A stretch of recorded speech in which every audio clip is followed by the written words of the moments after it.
I'm going to turn it over to Captain Jason Smith, the commanding officer of the homicide unit.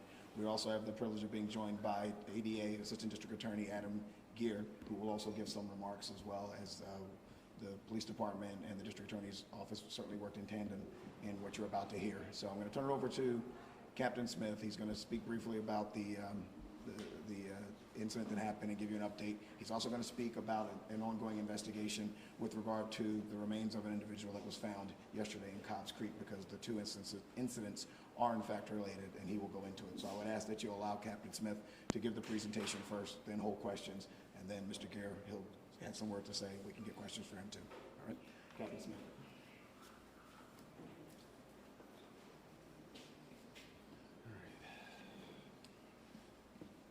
All right, good afternoon, everyone. The remains of Jimmy Male, a 21-year-old Asian male who was reported missing and possibly abducted from 5849 Angora Terrace, was located on Wednesday afternoon at approximately 4 o'clock p.m.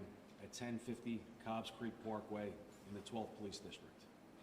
Mr. Male had been killed, his body placed inside a black duffel bag, and taken to this location where he was thrown down a hill, presumably in an attempt to conceal his death. Mr. Male had apparently suffered stab wounds to his face and neck, which contributed to his death. I would like to make the announcement that charges of murder have been approved by the District Attorney's Office, charging Xavier Johnson with the murders of Renee Gilyard and Jimmy Male. Both Ms. Gilyard and Mr. Male were brutally tortured and then murdered by Xavier Johnson. It is my hope that his arrest will provide some degree of solace to their families, friends, and communities. I would also like to take this opportunity to thank the District Attorney's Office, in particular their Homicide Chief, Anthony Voci, as well as the men and women of my 3 platoon who work together tirelessly to solve these homicides and bring justice for the families. Robbery appears to be the motive for both homicides. And with that, I'll turn it over to questions. Questions for Captain Smith first, and then we're going to turn over to Mr. Gilyard. What did he take from Jimmy Male? We believe that there was a PlayStation console and video games that were involved, and possibly United States currency. When was the murder, robbery? Do you know when it was? Well, he was reported missing on the 29th, so it would have, I believe it occurred right around that date. We can't, I don't know specifically what date it occurred. Johnson was in the foster care system and was presumably a violent person here. Why was he placed with a 64-year-old woman? Why not someone who could handle it a little better? Yeah, we understand why you would ask I that, can't but answer that's that. beyond the scope of the homicide, captains. Can you get a little bit into the relationship with Jimmy Male? The relationship between whom? Between Xavier Johnson and Jimmy Male? Yeah. They resided together at 5849 Angora Terrace. They had both been placed there.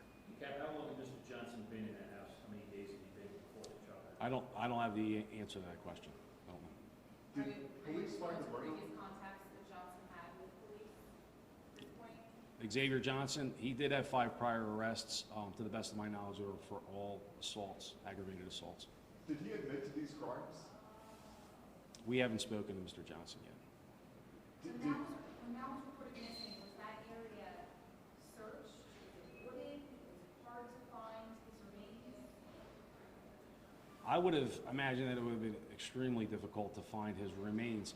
As far as whether the area was searched or not, I can't answer that question, because at that point in time, the investigation was assigned to Special Victims Unit. It was a tip that led you to him. We developed information which pointed us in the area. And Mr. Johnson is in custody, correct? Mr. Johnson is currently in custody, yes. How do you know he killed Jimmy Male? We developed information for our investigation. I'm sorry, I can't be more specific than that. All right, it would divulge too much. What is the relation of the 4 of the other individuals in the cars that were found when he was arrested? I'm sorry, can you repeat that question? There were 3 other people in the car. That's correct. Yes. What are the relations between those 3 I individuals? don't believe that they're related, so I will say that they're associates of Mr. Johnson.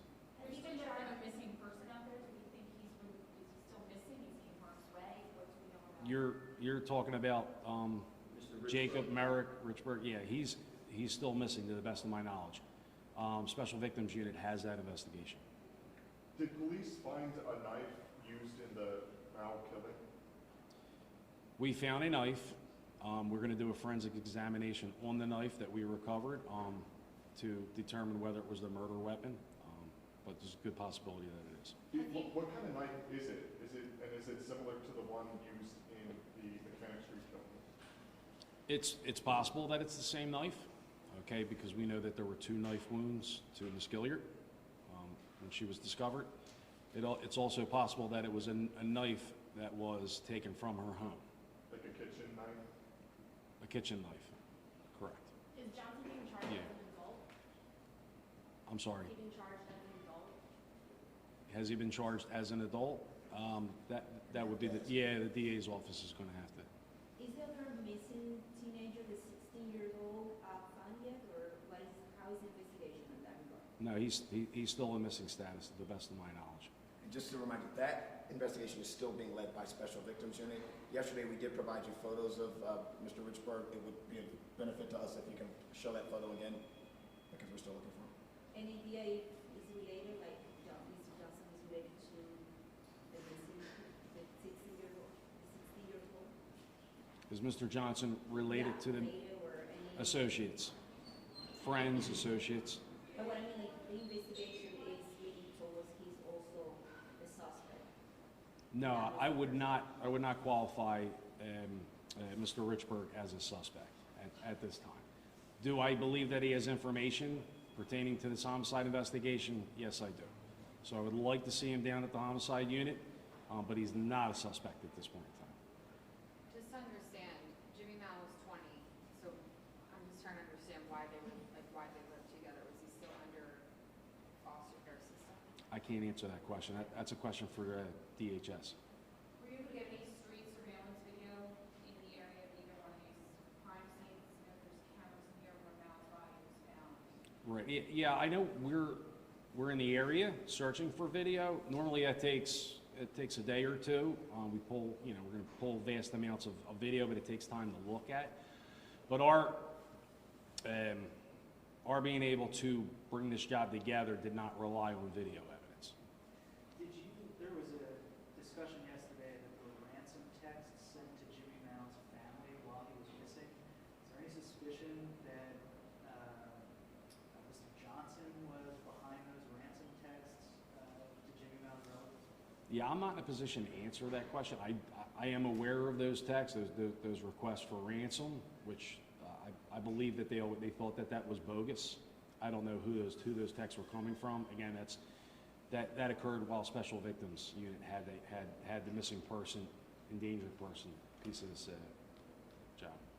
Captain, you guys identified the young man in the trash can today, Mr. Cheeseborough. Is there a suspect under arrest in that murder the other day? You're okay. So you're flipping I'm asking you about.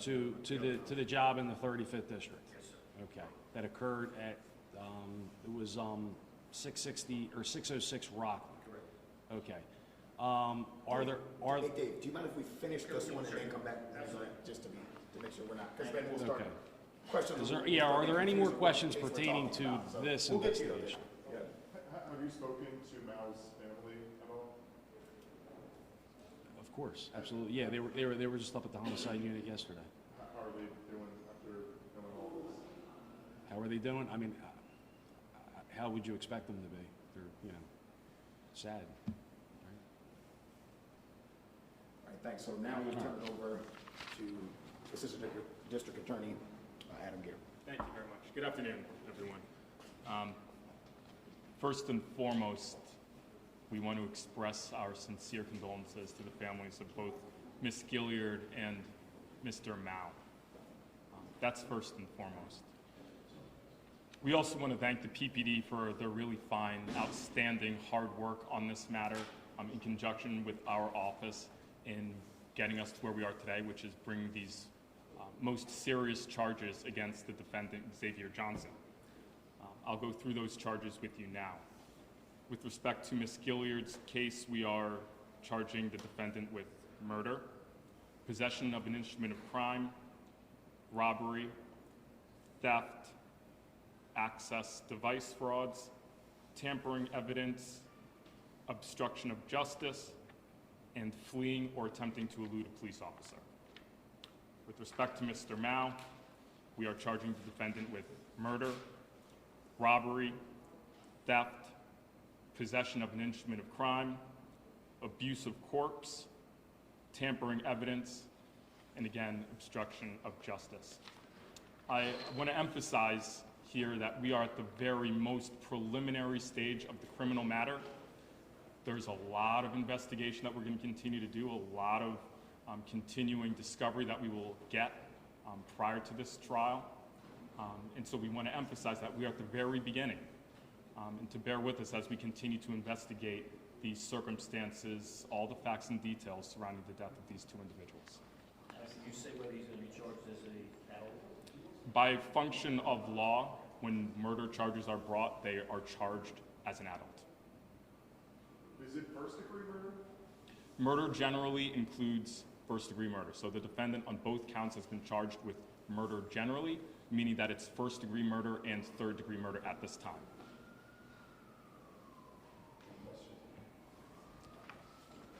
Thank you. Sure, G-E-E-R. Hi, guys. Thanks for coming out. With regard, and Dave, I didn't want you to think I forgot about you. With regard to the other incident, that investigation is still very active. And so we have to be really guarded with the information that we reveal about that. We don't want to put ourselves in a position where we compromise the fluidity and the success of the investigation. So we're going to refrain at this time. As information becomes available and releasable that wouldn't compromise the investigation, we'll be happy to bring you back down. But right now, it's just too active and fluid right now to really go down that road. But thank you guys for coming out. Can you talk about the current clearance rate for solving homicides? I mean, I could look it up and tell you what it is, but I mean, it's just not prepared to discuss that right this second. We were here to discuss the other thing, but it's not like we're running from it. We can always do that